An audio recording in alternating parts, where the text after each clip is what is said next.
the latest. Thank you for your love and support. I appreciate you all. For generations, Africans have been told a different narrative. We don't know who we are, but today we said we want to go back to who we are. But the thing is, after taking the land, they took our stories. So the child of the African today doesn't know who he or she is because their power has been shifted. And even the stories, when you go into our bookshops, which books do we see? What books do we learn? What stories are we being told about us? It's about other people. And that is the reason to which the African grows up not knowing who he or she is. Like this woman said something very beautiful I decided to share concerning one of the greatest queens that has ever lived. Queen Kabia, who was somebody who decided not to marry, a kingmaker. She was a strategist. She was somebody who led men to war. This is the role of a woman. But today they told us that our role is to be in the house, cook, clean, wash. The African woman, yours is to be somewhere while men take decisions. I know even in the ancient days, women were very brave. Like Yasantua, who led the men to war to save the Ashanti kingdom. We have a lot of women in those days who even led wars to fight against the Roman Empire, who saved the civilization and the African. So why do we now have to buy into the role that these people created for the African women? And now we have lost our power to the point that all that we think is to sit at home. Some people even ask me, why should a woman be so interested in geopolitics? What is happening? I am the type who came from a very traditional home where I see that women play a very vital role. So they don't take decisions without women. And that is the reason to which I see that as a woman, I also have a role to play. But we need to reconscientize our mentality, teach the child the right thing. Today, even in Africa, when a woman decides not to marry, we see it to be bad because we have created a narrative that a woman who is not married is we see the way we associate such people. But people in those days, great women, decided not to marry because of the mission they have for themselves and they have for you and I. People decide not. So when we see these things happen today, an African woman deciding not, you see people saying because of education, we are adapting Western culture. No, we need to know who we are. It's not everything that we are practicing today is Western. For generations, we have had Western publishers and educational systems that have controlled what Africans and African children read about themselves. So why can't our children learn about our ancient civilizations? Ancient civilizations and systems and sciences belong in our narratives, not just in academic texts.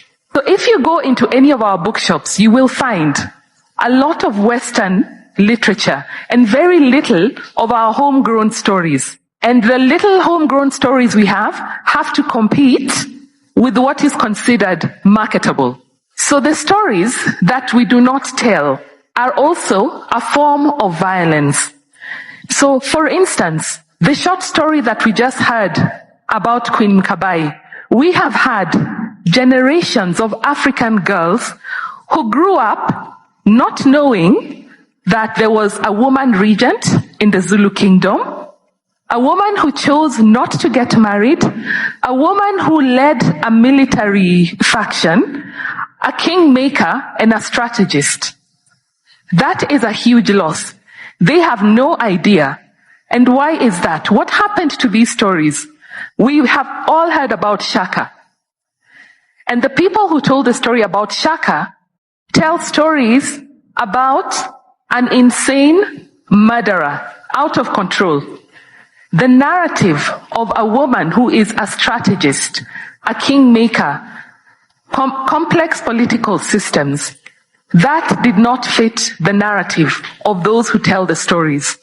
And so we have had our girls grow up knowing that the The African woman's job has always been to take care of babies and take care of the home, because our narratives have been overly simplified. So whose stories are we centering? Who is telling them? And who benefits from the telling? That is a question that we must ask ourselves. Whoever controls the narrative controls the future. Men didn't decide who ruled African kingdoms. Women did, for centuries. Wow. They told us kings ruled, men built empires, and women stood behind them. But that was never true in Africa. I'm going to tell you where power flowed from the mother, who made the rules, and how this system shaped the African continent long before Europe arrived.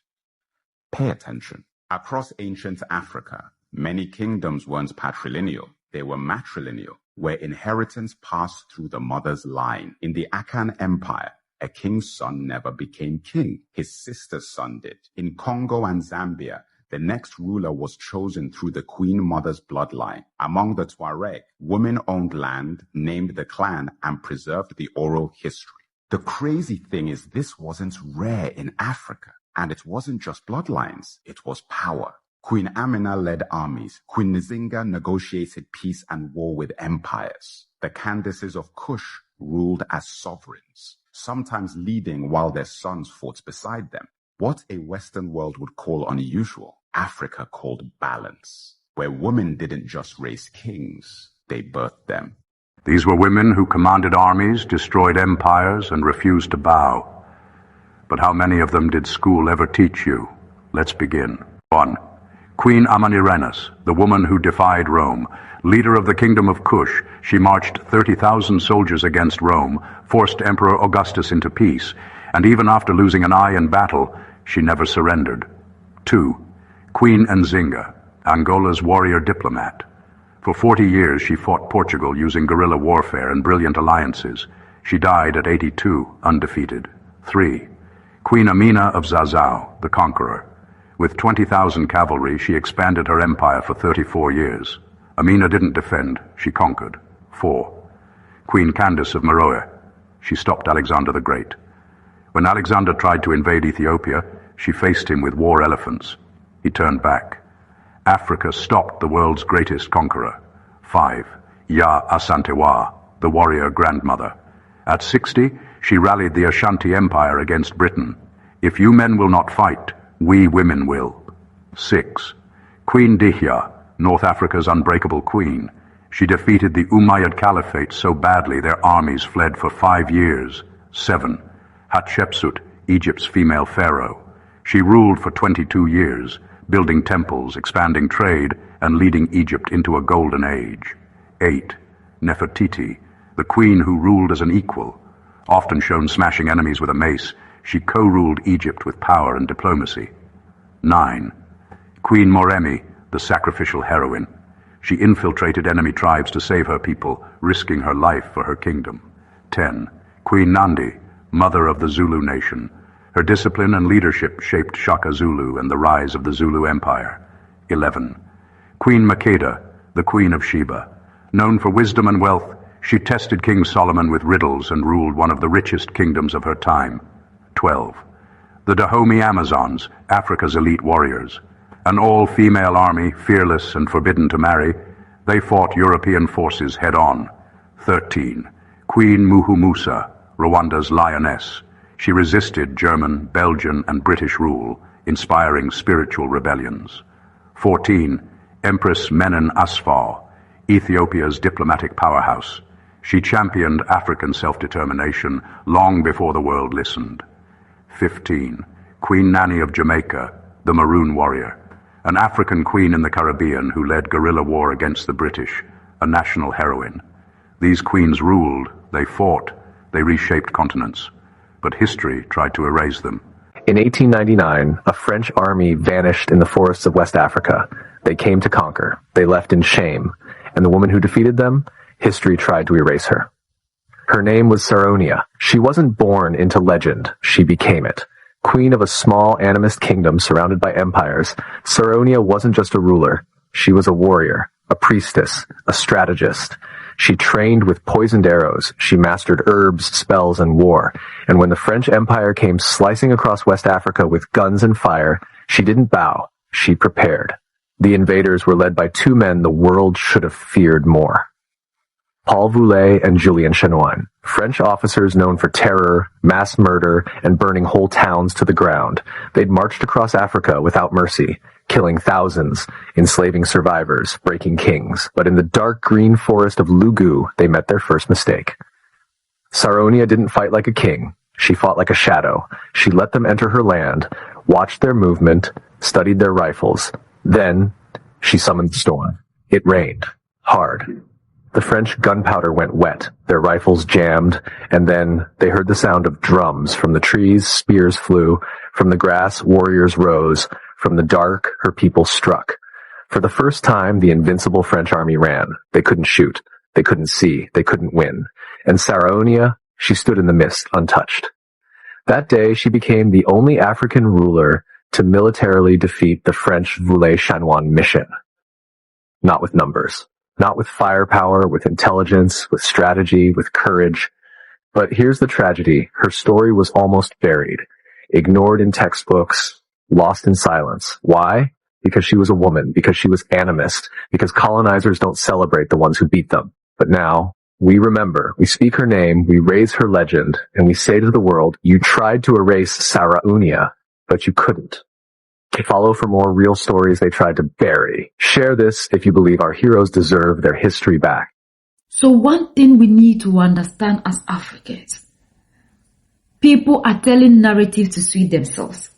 Like our men today, a lot of them just want to see a woman not to be anything.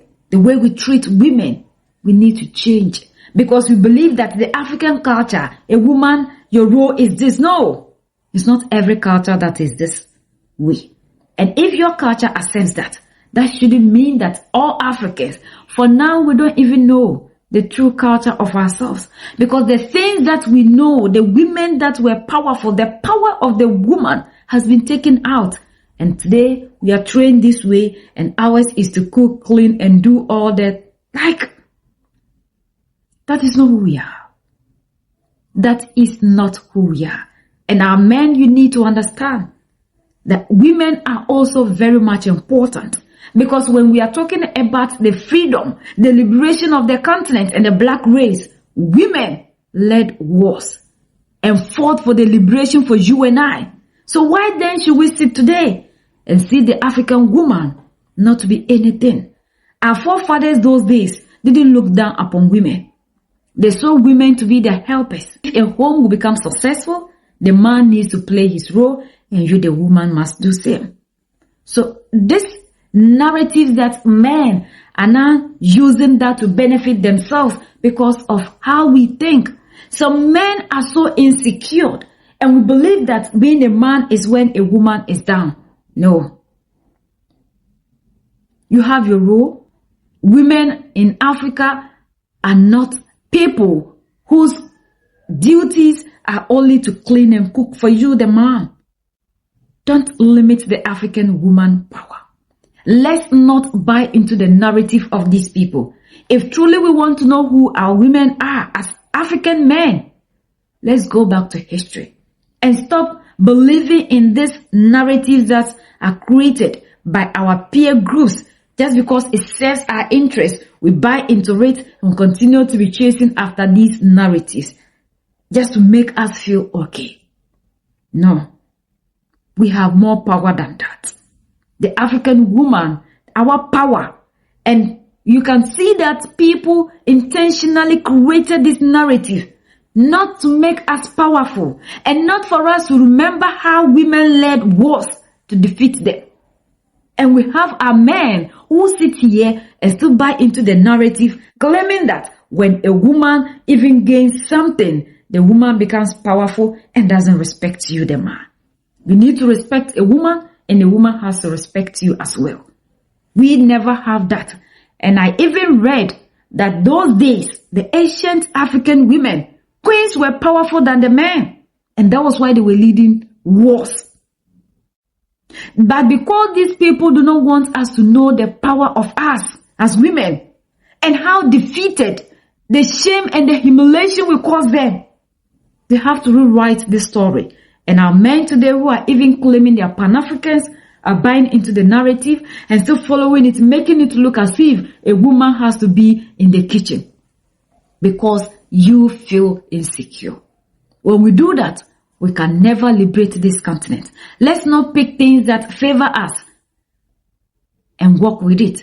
And the ones we think is against us, we now find reasons to look down upon it. Because a woman in Africa is a very powerful thing. We need to wake up and teach our children right for the betterment of the continent. United we stand, divided we fall, and united we keep standing forever and ever. The greatest enemy of the African is mental slavery. So let's decolonize ourselves from mental slavery. Let's keep sharing to educate our brothers and sisters. Together we make Africa great for ourselves and the next generations that are going to come. So that's the latest around the world and in Africa.